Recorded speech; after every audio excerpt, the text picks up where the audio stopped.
The book of Genesis, chapter 35. Then God said to Jacob, "Arise, go up to Bethel and dwell there, and make an altar there to God, who appeared to you when you fled from the face of Esau, your brother." And Jacob said to his household and to all who were with him, "Put away the foreign gods that are among you. Purify yourselves and change your garments. Then let us arise and go up to Bethel, and I will make an altar there to God, who answered me in the days of my distress, and has been with me in the way which I have gone." So they gave Jacob all the foreign gods who were in their hands and earrings which were in their ears, and Jacob hid underneath the terebinth tree, which was Shurim. And they journeyed, and the terror God was upon the cities that were all around them, and they did not pursue the sons of Jacob. So Jacob came to Luz, that is Bethel, which is the land of Canaan, he and all the people who were with him. And he built an altar there and called the place El Bethel, because there God appeared to him when he fled from the face of his brother. Now Deborah, Rebekah's nurse, died, and she was buried below Bethel under the terebinth tree, so the name of it was called Allon Bakuth.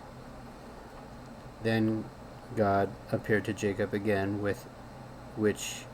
when he came from Padan Aram, and blessed him. And God said to him, "Your name is Jacob. Now your name shall not be called Jacob any more, but Israel shall be your name." So he called his name Israel. Also God said to him, "I am God Almighty. Be fruitful and multiply. A nation and a company of nations shall proceed from you, and kings shall come from your body. The land which I gave Abraham and Isaac, I gave you, and to your descendants after you I gave this land." Then God went up from him in the place where he talked with them.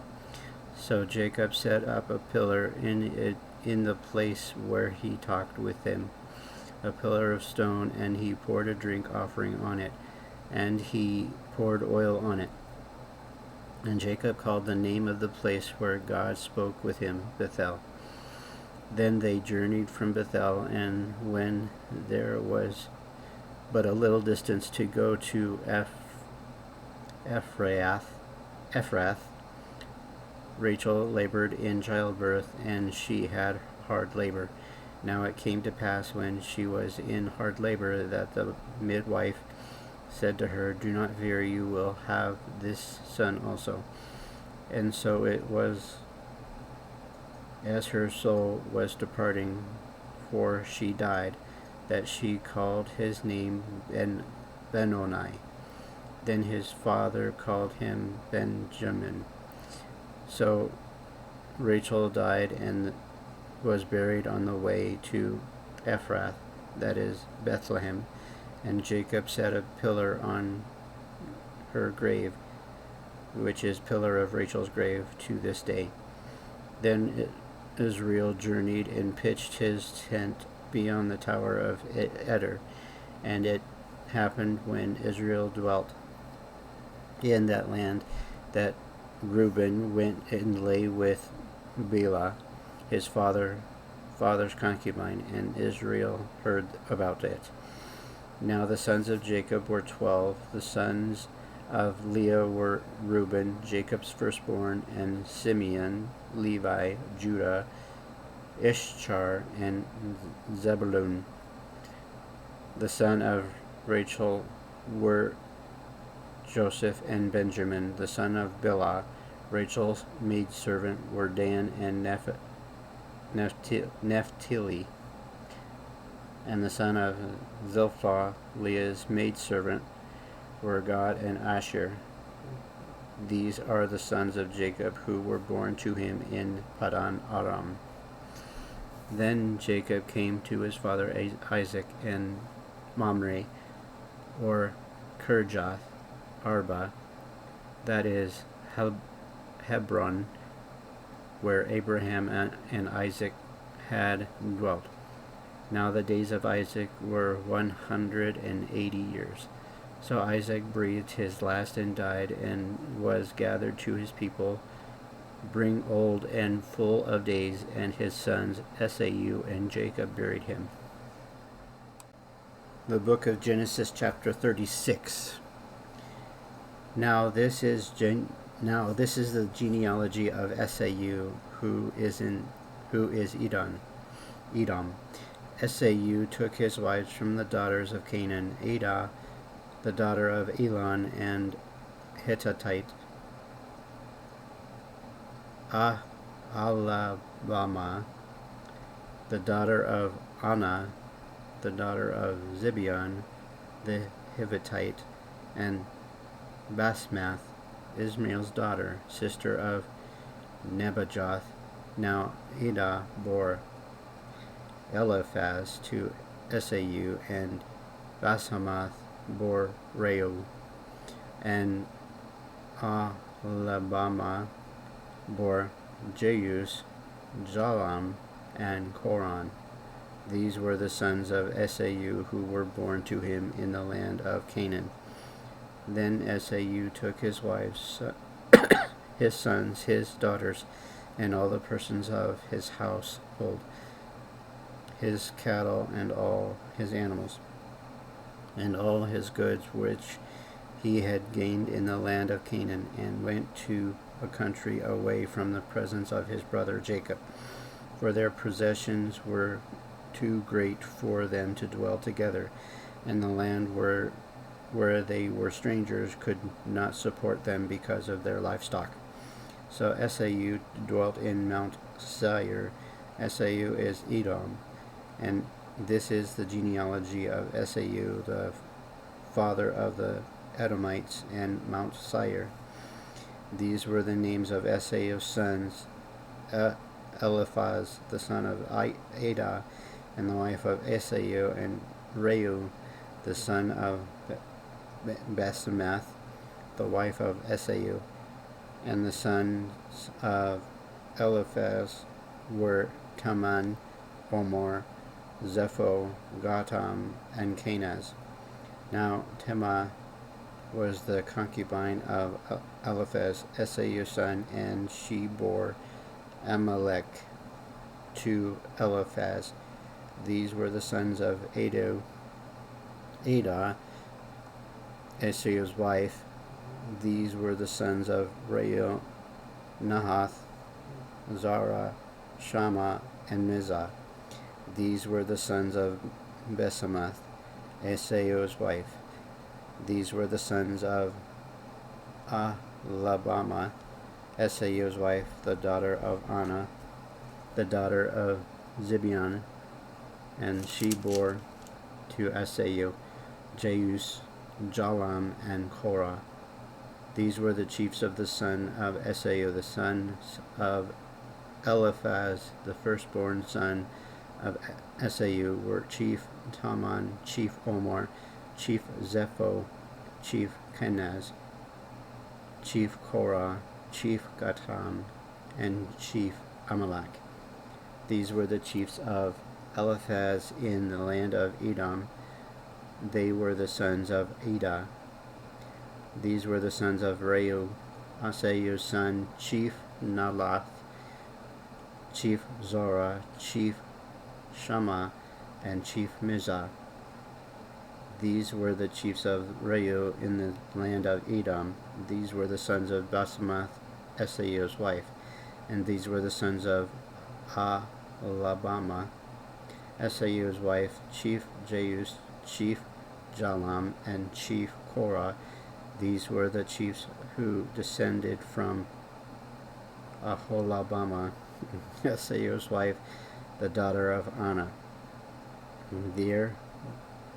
These were the sons of Esau, who is Edom, and these were their chiefs. These were the sons of Seir, the Horite, who inhabited the land. Who inhabited the land: Lotan, Shobal, Sibeon, Anna, Dishon, Ezer, and Dishon. These were the chiefs of Horites, the son of Seir, in the land of Edom. And the son of Lotan were Hori and Haman. Lotan's sister was Timnah. These were the sons of Shobal: Alvan, Manahath, Ebal, Shepho, and Onam. These were the sons of Zibeon, both Ajah and Anna.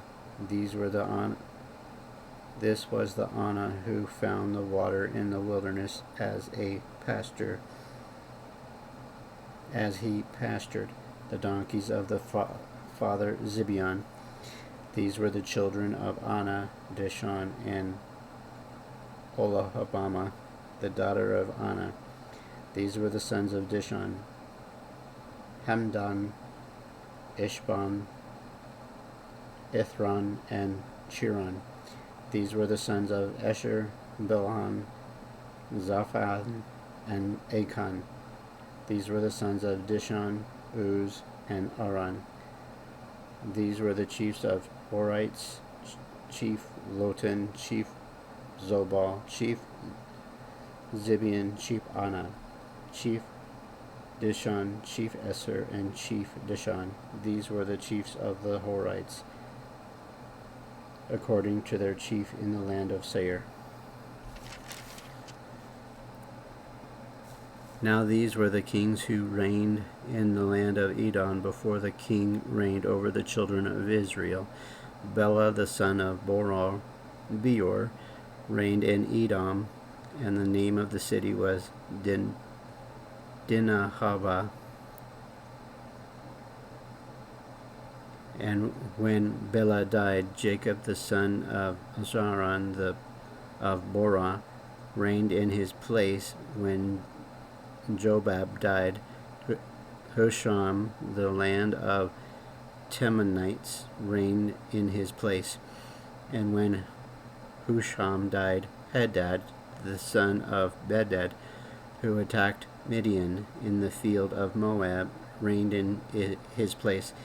And the name of his city was Evith.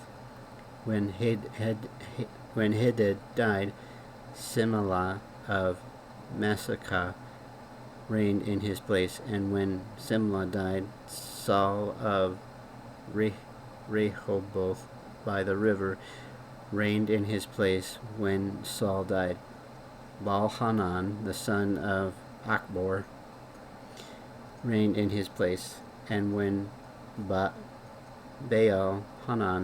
the son of Achbor, died, Hador reigned in his place, and the name of his city was Pau.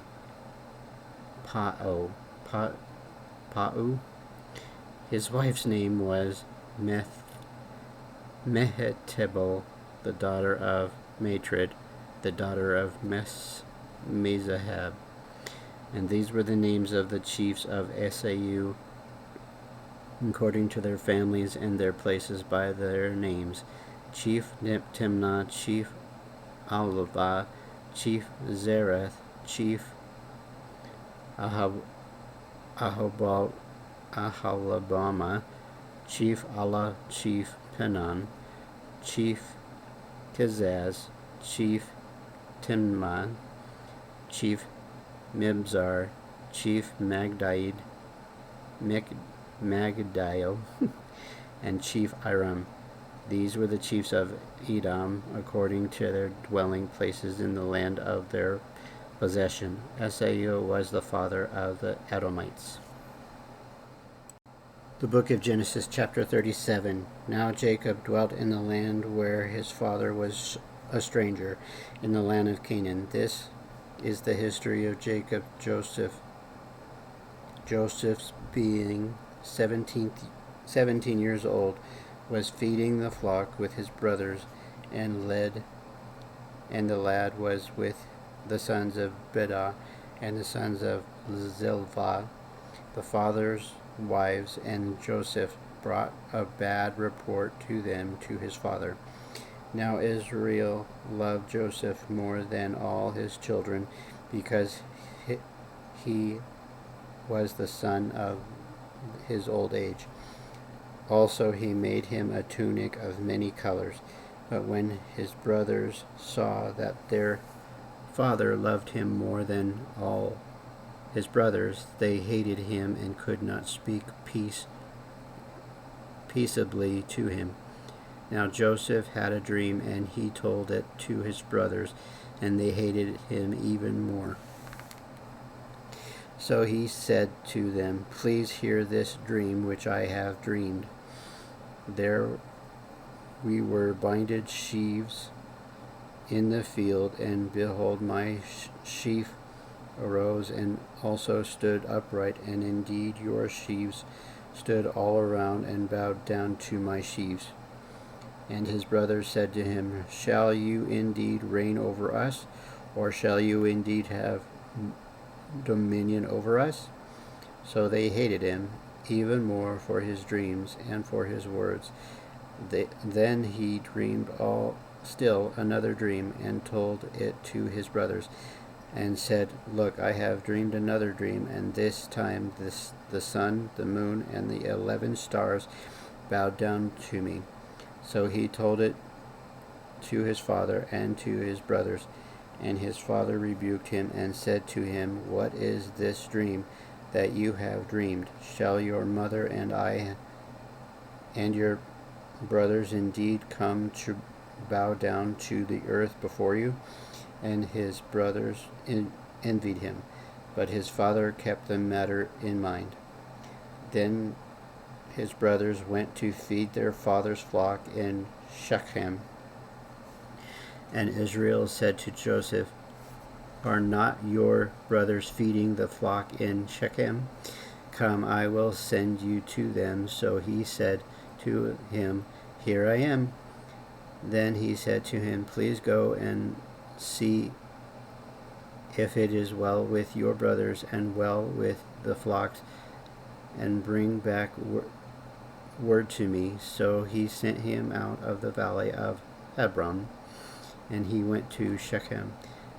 Now a certain man found him, and there he was wandering in the fields, and the man asked him, saying, "What are you seeking?"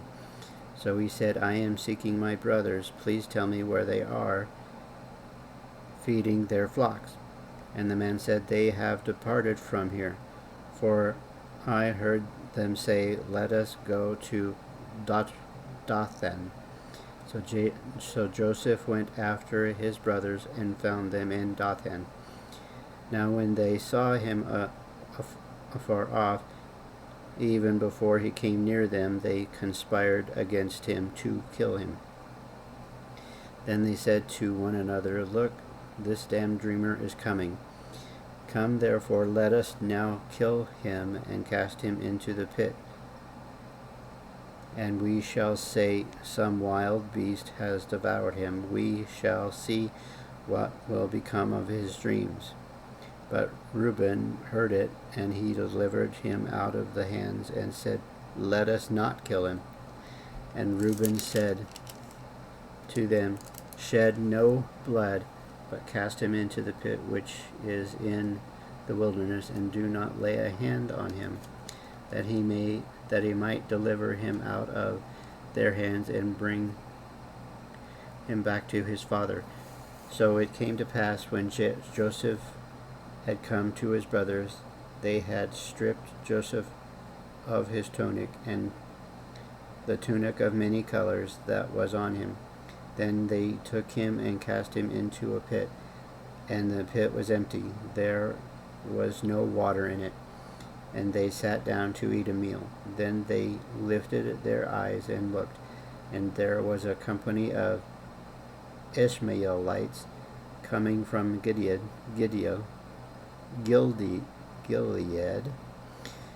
with their camels bearing spices, balm, and myrrh, I don't know, on their way to carry them down to Egypt. So Judah said to his brothers, "What profit is there if we kill our brother and conceal his blood? Come and let us sell him to the Ishmaelites, and let not our hand be upon him, for he is our brother and our flesh." And his brothers listened. Then Midianite traders passed by, so the brothers pulled Joseph up and lifted him out of the pit and sold him to the Ishmaelites for 20 shekels of silver, and they took Joseph to Egypt. Then Reuben returned to the pit, and indeed Joseph was not in the pit, and he tore his clothes. And he returned to his brothers and said, "The lad is no more, and I, where shall I go?" So they took Joseph's tunic, killed a kid of goats, and dipped the tunic in the blood. Then they sent the tunic of many colors, and they brought it to their father and said, "We have found this.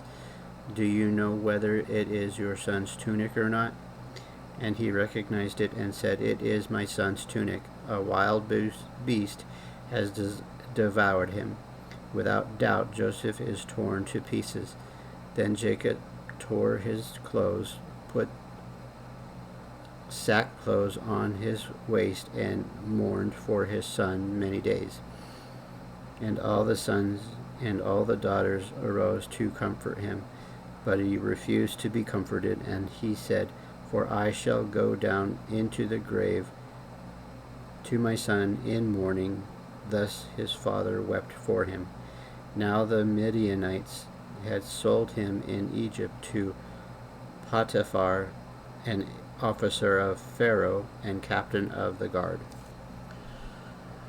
Today was a hard reading.